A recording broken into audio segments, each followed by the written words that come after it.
அனைவருக்கும் வணக்கம். சீட்டு தேய்க்கும்போது அதாவது மாற்றி மாற்றி போட்டு தேய்க்கணும். அதே மாதிரி நம்ம அந்த சைடில் வர்ற மாவுகளை கரெக்டாக இழுத்து எடுத்து வச்சு தேய்க்கணும்.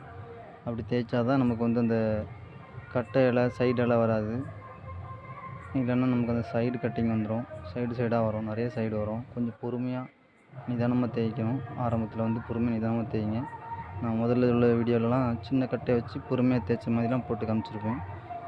அதெல்லாம் பார்த்து அதுக்கப்புறம் நெக்ஸ்ட் லெவலில் தான் இப்போ நீங்கள் இந்த மாதிரி தேய்க்கிற மாதிரி இருக்கும். கொஞ்சம் பழக்கம் வரணும்.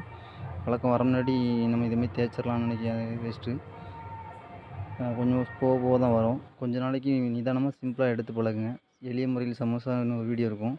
அதை பார்த்து கற்றுக்கிட்டு கொஞ்சம் கொஞ்சமாக மாற்றுங்க. அதுக்கப்புறம் அந்த மாதிரி நீட்டாக நம்ம இந்த கல் 4க்கு 4 அளவு, அதனால் பெருசாக தேய்க்கிறோம்.